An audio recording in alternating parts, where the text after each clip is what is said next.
Hello and welcome to Juicy Scoop. I hope everybody is doing okay. I know no one's doing great. Um, but I have mentioned before, in case you missed it on a previous show, that I am planning to launch my 1 hour stand up comedy special via Patreon on Thursday, April 9th. That is Holy Thursday. It's my Christian service, my Easter treat to you. And because of the success of this podcast, thanks to all of you listening, I was able to self produce and film my own professional stand up comedy 1 hour special. And originally, the special was going to be released later in the year on one of the major streaming services. But with the COVID-19 crisis and everyone having to stay home, which I appreciate you guys doing, I really wanted to share this stand up special with you. And I'm like, how can I do it? Well, I can do it. Um, on Patreon for my most special people. So it will be up there for 1 week from April 9th to the I can't add 9 plus 7, 16th. The 16th of April. And what we're going to do is we're going to collect a lot of funds by doing it this way. And we are going to help approximately 10 charities. One being Jill Zarin's, who just started one, which is Nauseous for Nurses, where she coordinates local restaurants to serve hospital staff and deliver it to them. Also, my beautiful mother in law is on lockdown in Southern California, and we are going to be giving to Mercy Health Care West. And we have many others that we're going to get together, and feel free to write me if you have a great suggestion. Anyway, I'm really excited about that. This is very exciting. This is at Patreon. You go to heathermcdonald.net or patreon.com/juicyscoop. If you're not part of it already, if you are, you will have access to this pre-release of my stand-up special for 1 week. So spread the word, tell other people if you think that they will enjoy it, which you know they will. I would really appreciate it. And I just wanted to give you a little treat and something to look forward to because you're all being so good staying at home and listening to Juicy Scoop. So let's get into what's going on. Okay. Now we all are talking about Tiger King, and you saw my impression of Carol. Hey, cool cats and kitten. It's Carol from Big Cat Rescue. And there were some things that have come that have been discovered since the airing of this documentary, which is available on Netflix, and it's like 7 parts and you can see it. So I wanted to go through all the juicy stuff that came from that. A couple things is, for one, Britney Spears. I thought this was juicy.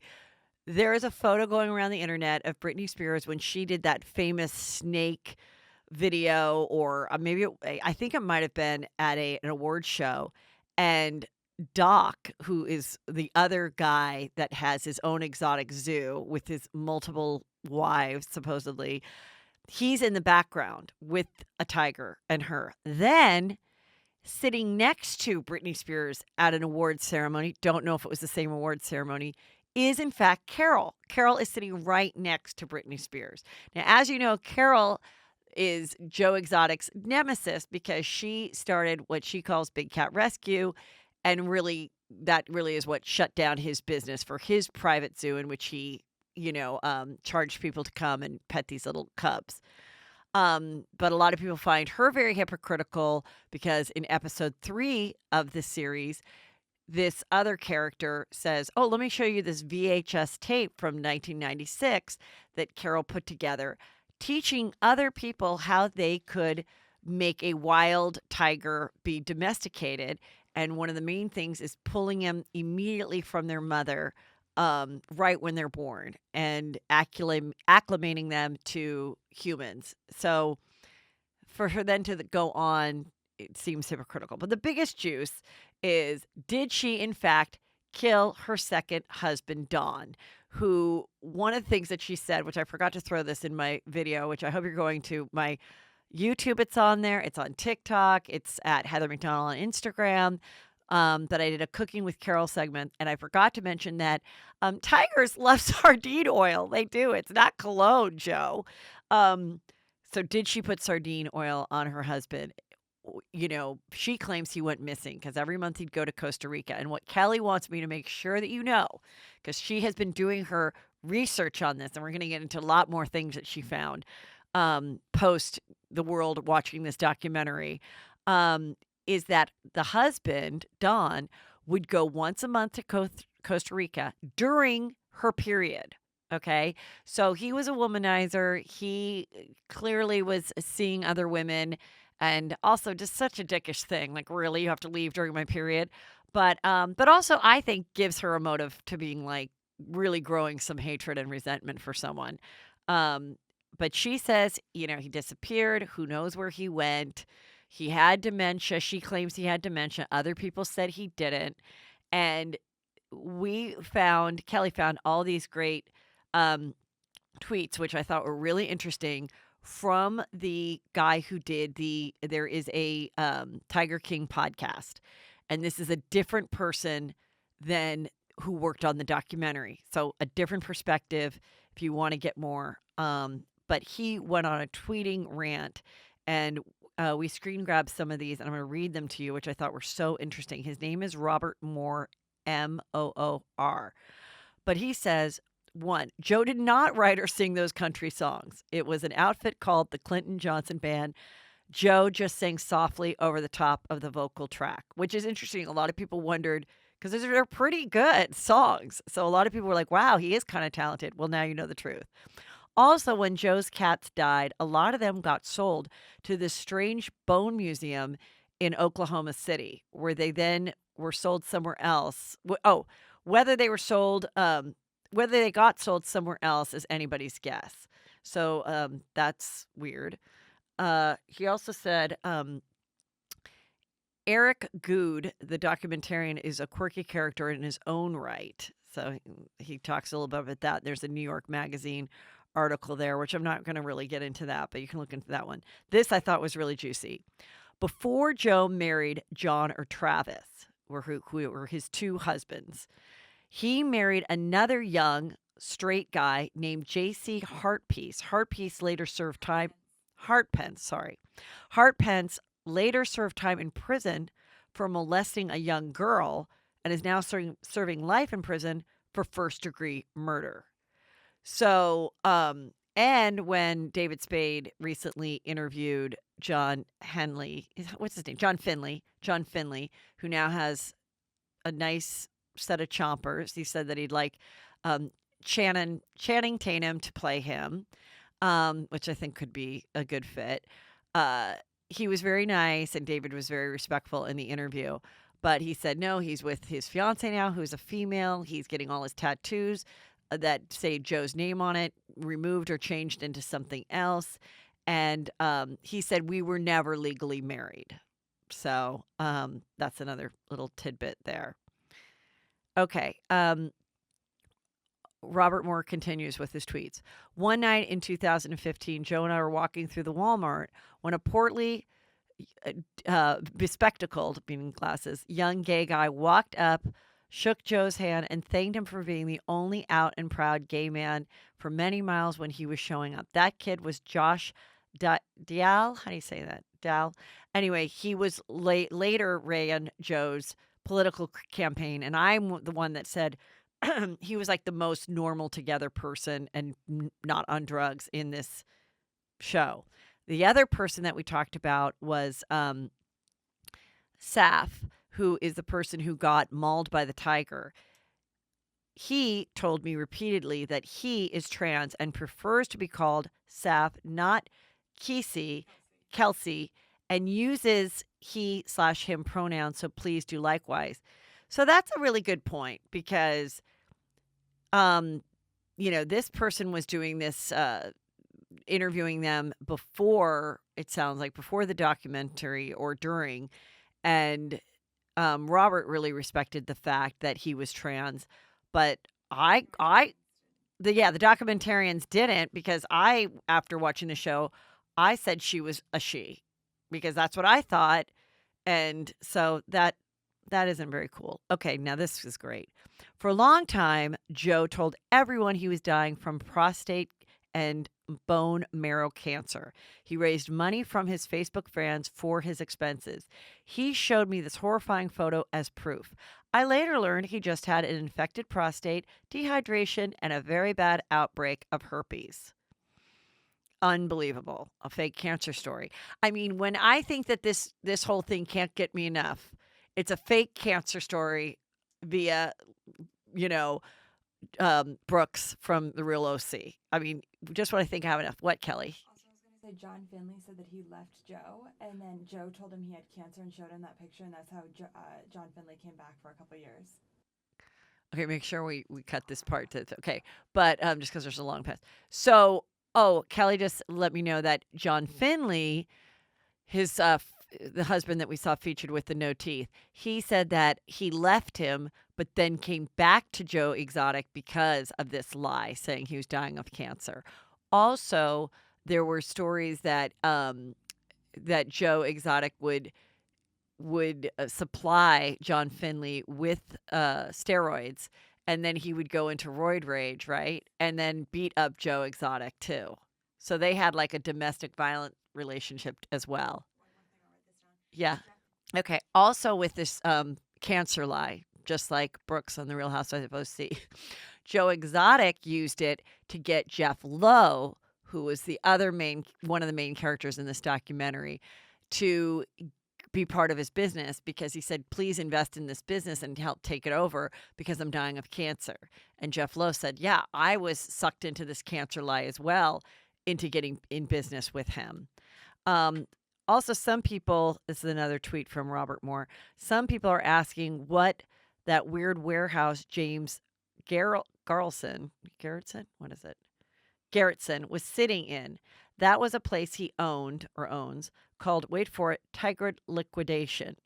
Tiger Liquidation. I mean, this just doesn't stop. Oh, okay. This other character that we saw in the show was named Rick Kirkham, and he talked about how he was doing a reality show with Joe Exotic. And here are two odd facts about Rick Kirkham. Before meeting Joe, he made a film about his addiction to crack cocaine. After the zoo fire, Rick moved to Dallas. Then his house mysteriously burned down, almost killing him. He fled to Norway, where he now lives. Also, I had a juicy scooper send me some info about how she worked with him, I believe, at a television station many years ago, this same guy. And he was absolutely horrible, a total sexual harasser, just an awful person. Um, so, yeah, I don't think this is a very good person.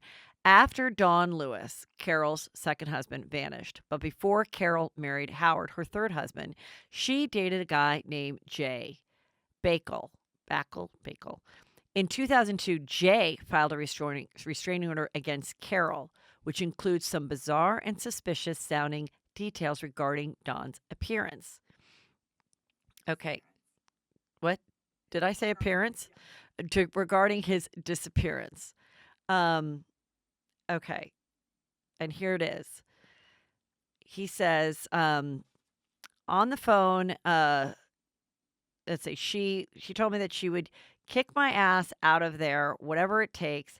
I honestly fear that I am in danger of death or serious bodily injury because her prior husband is missing. That's what he writes in his restraining order and is presumed dead. One day she said to me when I asked her, what happens if your husband shows up now? Her response was, dead bodies can't talk. Her former husband's daughter told me, remember the daughters were interviewed, that she is dangerous and to watch my back. And also the respondent, being Carol, carries two guns, loaded always, and one in her truck, one in her residence. She said she was a suspect in her husband's disappearance recently. And she told me human bones were found near her. Oh my God, this is near her Lazy Day RV center. Oh my God. And she said she hopes it's not on her property or she will be in deep shit. Very juicy.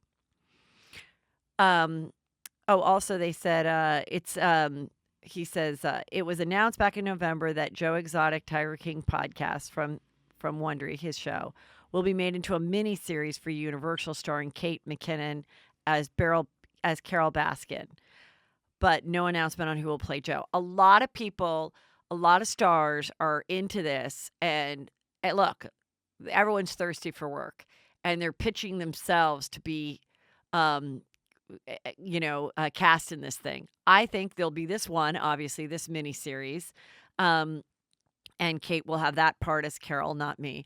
But I think that my prediction is that there'll be several movies about this. Several. This will be the one miniseries, then there'll be another one that's just like a 2-hour movie that kind of like the Roger Ailes thing.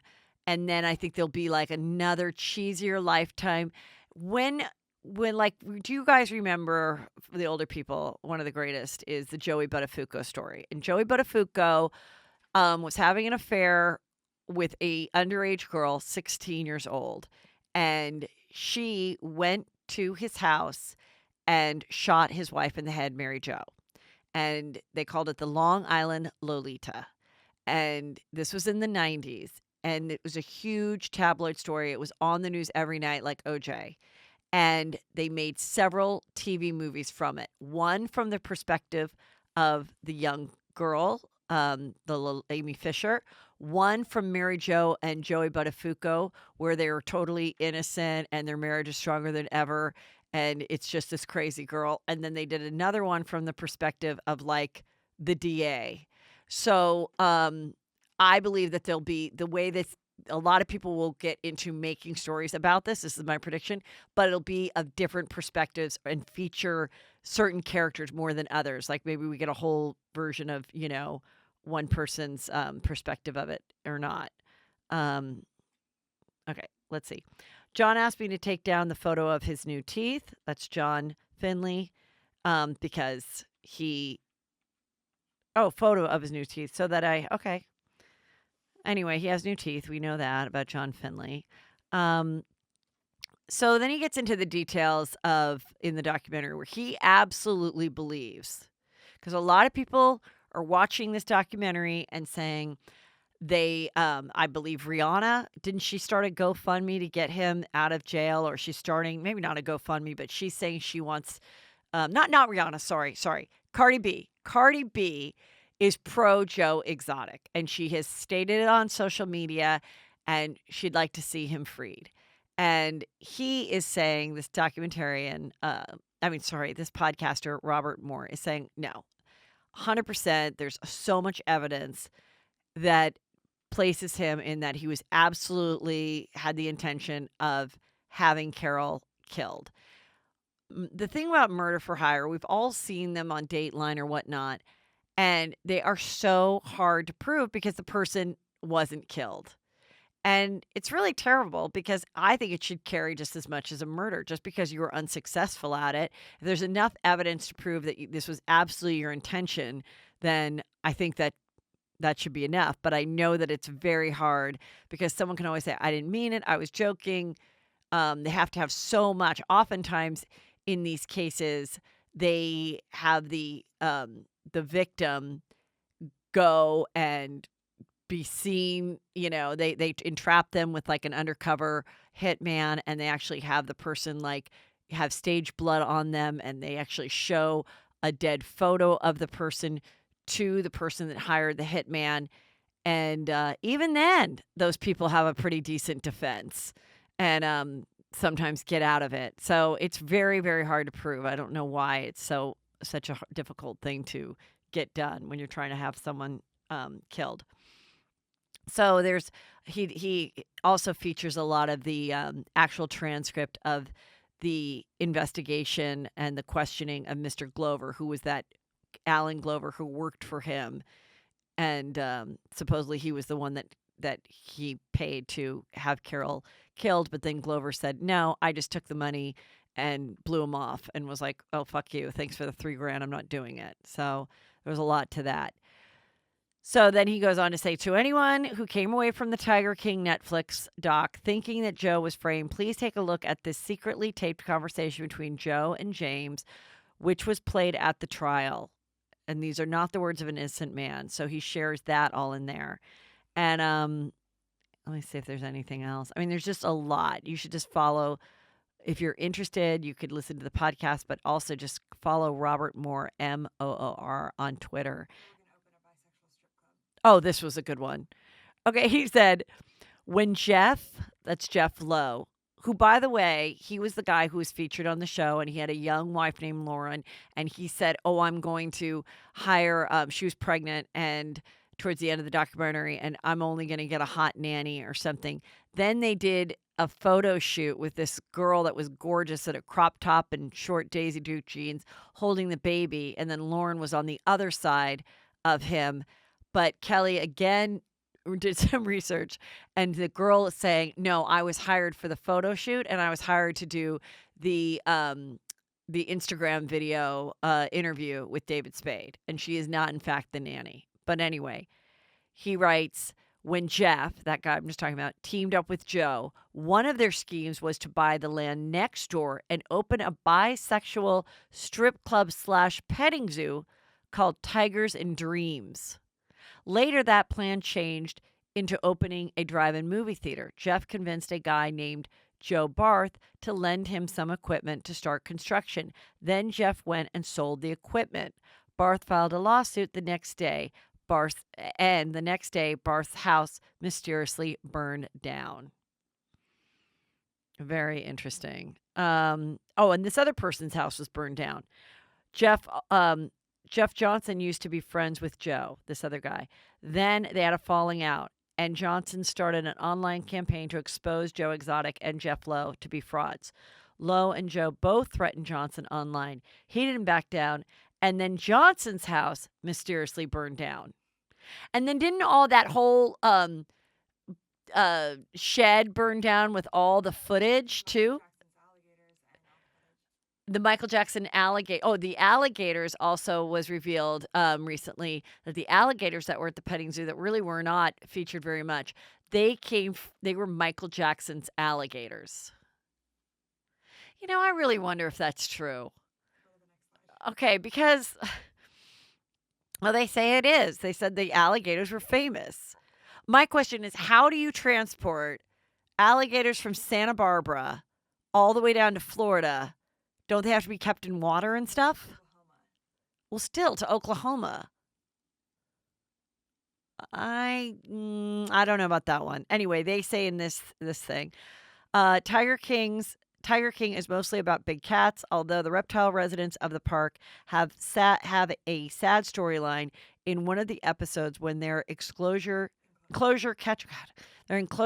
catches fire. John Finley told David Spade in his video interview that some of the alligators at the exotic animal park came from Michael Jackson's Neverland Ranch. He also said that working with the crocodiles and alligators was more dangerous than working with the big cats, in part because of the reptiles' giant and threatening tails. Finley also said that he's not in contact with Joe Exotic. Okay, this is what I'm saying. I question this one because it's coming from him, and they may have just told him that. I mean, really, you're going to transport alligators? They don't have any discerning looks. They don't have like a special spot. It's not like Michael Jackson's monkey. Anyway, I'm calling bullshit on that one. I do not believe that anyone transported alligators across the country when they all look the same. Yes? Okay. So Kelly said that Jeff Lowe said that people like Mike Tyson and other celebrities would buy these tigers and things like that and exotic animals, but then give them to Jeff Lowe because they got too big. They're too hard to manage. The photo shoot's over with. But again, I call bullshit on the alligators. It just doesn't make fiscal sense in any way. But if you're an alligator expert, let me know what you think.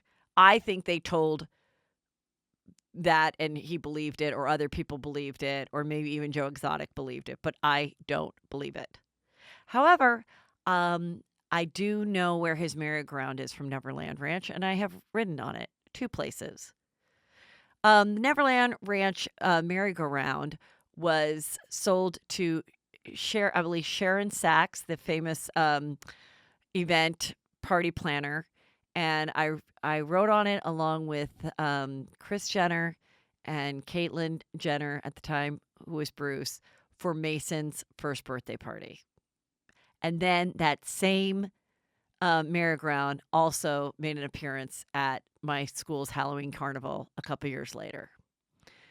So that I know came from the Neverland Ranch, which makes sense because it's about an hour and a half from my house. But alligators going from Santa Barbara to Oklahoma, I don't know about. Um, oh, the accident that took John Ranke's legs was even worse than described. So there's this guy that was featured who was very nice and normal.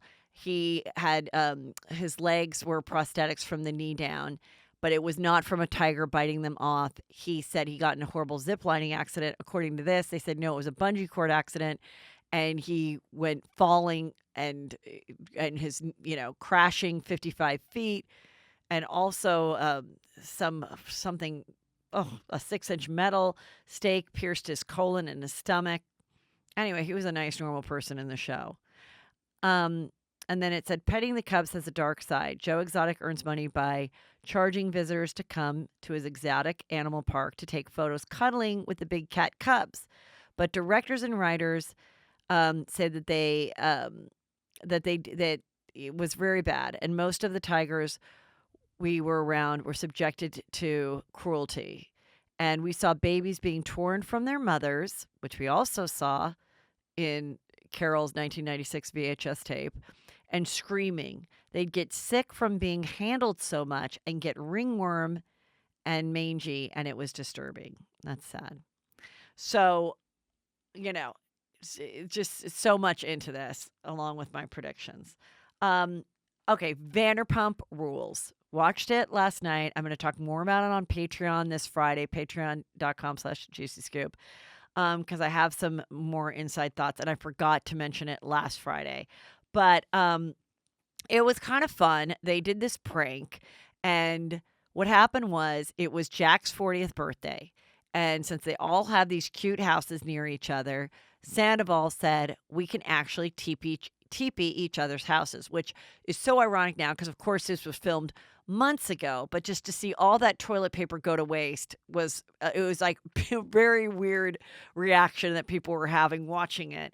And so Jax and Brittany come home, and Brittany's like, "Oh my God, Jax, we got teepeed for your birthday. Who do you think did it?" He's like, "Sandoval did it. Sandoval did it." And then Sandoval was so smart that he teepeed his own house as a decoy. And then Ariana, his living girlfriend, was like, "Well, we got teepee too." And she's like, "Oh my God, who do you think did it? I think Stassi and Bo did it. I think Stassi and Bo did it." And they FaceTime Stassi and Bo, and they're like, "No, we're home. It's not us." And so Jax knows it's Sandoval, and he is annoyed by it. So he, at his party, which is another costume party, we have another costume party. And since he was born in 1980, everybody wears 80s gear.